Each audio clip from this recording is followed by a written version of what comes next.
அஸ்ஸலாமு அலைக்கும். Hi friends, இன்றைக்கி நான் உங்களுக்கு ஓட்ஸ் கட்லெட் செஞ்சு காட்ட போகிறேன். அதுக்கு தேவையான பொருட்களை நான் சொல்கிறேன். ஓட்ஸ் ஒரு கப் எடுத்துருக்கிறேன். இந்த ஓட்ஸை கொரகொரப்பாக திரிச்சு வச்சுருக்கேன். ஒரு 5 ஸ்லைஸ் பிரெட் ஸ்க்ரம்ஸ் பண்ணி வச்சுருக்கிறேன். ஒரு 4 உருளைக்கிழங்கு வந்து அவிச்சு கட் பண்ணி எடுத்து வச்சுருக்கிறேன். இதுக்கு 2 முட்டை எடுத்துருக்கிறேன்.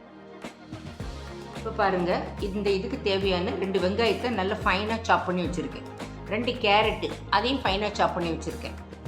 ஒரு குடமிளகா அதையும் சின்னதாக கட் பண்ணி வச்சுருக்கேன். கொஞ்சம் மல்லி இலை, ஒரு 2 பச்சை மிளகாய் ஃபைனாக சாப் பண்ணி வச்சுருக்கேன்.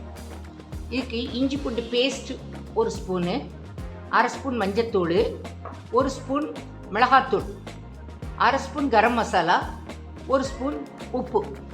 அவிச்சு கட் பண்ணி வச்சுருக்கோம்ல, இந்த உருளைக்கிழங்கு இதில் சேர்த்துட்றேன். இதை நல்ல கையால் பிசைஞ்சு விட்ருவோம். இப்போ பாருங்கள் ஃப்ரெண்ட்ஸ், இப்போ நம்ம இந்த உருளைக்கிழங்கை நல்லா மசிச்சிட்டோம். இப்போ இதில் நம்ம திரிச்சு வச்சுருக்க ஓட்ஸை போட போகிறோம்.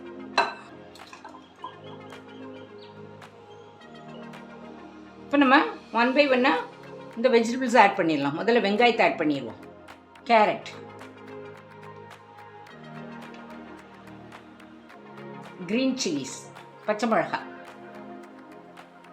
குடமிளகா, மல்லி இலை. இப்போ இது எல்லாத்தையுமே இதில் ஆட் பண்ணிட்டோம். நல்லா கலந்துக்காங்க. இதோட நம்ம இந்த ஸ்பைசஸ் ஆட் பண்ணிடுவோம். இஞ்சி பூண்டு பேஸ்ட், மஞ்சத்தூள்,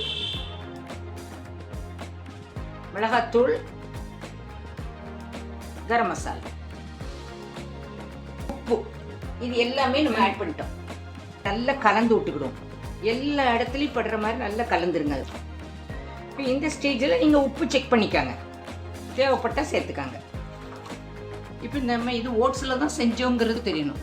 அதனால் இதில் கொஞ்சமாக ரோல்டு ஓட்ஸ் கொஞ்சம் ஆட் பண்ணிக்கலாம். இதோடு நம்ம கொஞ்சம் பிரெட் ஸ்க்ரம்ஸ் ஆட் பண்ணிக்கணும். இப்போ நம்ம எல்லாம் ஆட் பண்ணியாச்சு. இப்போ நான் இதில் 2 முட்டை உடச்சி ஊற்றியிருக்கேன். இந்த 2 முட்டையும் நல்லா கலக்கி எடுத்துக்கலாம். ஃப்ரெண்ட்ஸ், இப்போ இதில் இருந்து நம்ம ஒரு சின்ன பால் மாதிரி எடுத்துக்கிடுவோம். கையில் கொஞ்சம் எண்ணெய் தடவிக்கங்க. எண்ணெய் தடவிக்கிட்டு ஒரு சின்ன உருண்டை எடுத்துக்கோங்க. எடுத்துக்கிட்டு உங்கள் சைஸுக்கு உருண்டையாக போட்டாலும் சரி, இல்லைன்னா இதாக இருந்தாலும் சரி, இப்படி இது பண்ணிக்கோங்க. கட்லெட் ஷேப் கொண்டு வாங்க.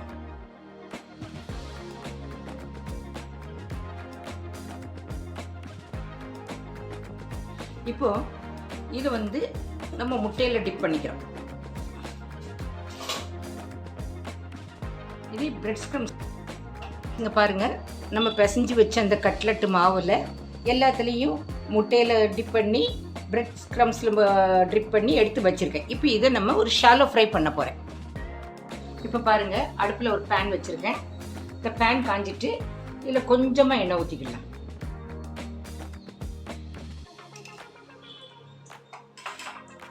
இது நம்ம செஞ்சு வச்சது ஒன்றொன்னே அதில் ஆட் பண்ணி விடுவோம்.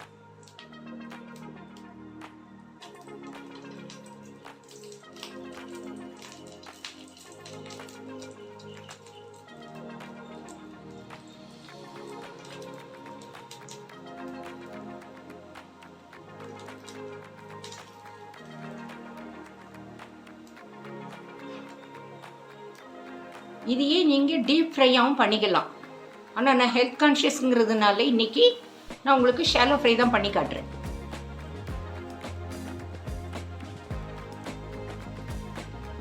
மெதுவாக திருப்பி போட்டுக்கோங்க.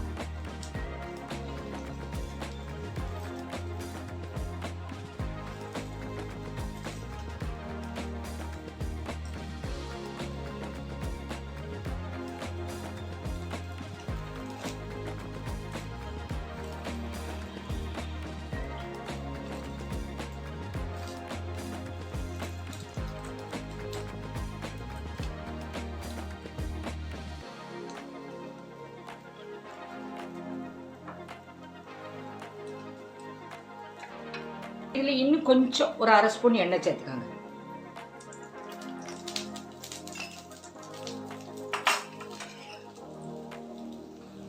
ஃப்ளேம் வந்து மீடியம் ஃப்ளேமாகவே இருக்கட்டும். ஃப்ரெண்ட்ஸ், இப்போ இது பாருங்கள், இது ரெடி ஆகிட்டு இதை இப்போ நான் எடுத்து காட்டுறேன். இப்போங்க பாருங்கள், நம்ம ஓட்ஸ் கட்லட் ரெடி ஆகிட்டு. இப்போ இதில் நீங்கள் வந்து வெஜிடபிள்ஸோடு ஆட் பண்ணணுன்னா நீங்கள் ஸ்வீட் கார்ன் ஆட் பண்ணிக்கலாம், பட்டாணி ஆட் பண்ணிக்கலாம், பச்சை பட்டாணி ஆட் பண்ணிக்கலாம். அப்புறம் உங்கள்கிட்ட பிரெட் க்ரம்ஸ் இல்லைன்னா நீங்கள் வந்து கார்ன்ஃப்ளெக்ஸில் இது பண்ணிக்கலாம். அப்படி இல்லைன்னா ஓட்ஸே வந்து கொஞ்சம் கோஸாக குறப்பாக திரித்து அதை யூஸ் பண்ணிக்கலாம். இதை நீங்கள் வீட்டில் ட்ரை பண்ணி பாருங்கள். ரொம்ப டேஸ்டான டிஷ் இது. ஈவினிங் ஸ்நாக்குக்கு ரொம்ப நல்லது. இல்லை, ஹெல்த்தியான ஸ்நாக்ஸ். இதில் வந்து நம்ம எதையுமே டீப் ஃப்ரை பண்ணலை, எண்ணெயில் முக்கி பொரிக்கலை. ஸோ அதனால ரொம்ப ஹெல்த்தியாக உள்ளது. ரெண்டாவது இதில் தேவையான இன்க்ரீடியன்ஸ் எல்லாமே ஓட்ஸ் வந்து ஃபைபர் கண்டென்ட் கொண்டது. இதை வீட்டில் ட்ரை பண்ணி பார்த்துட்டு எனக்கு கமெண்ட்ஸில் உங்கள் ஃபீட்பேக்கை கொடுங்க. தேங்க்ஸ் ஃபார் வாட்சிங் மை சேனல்.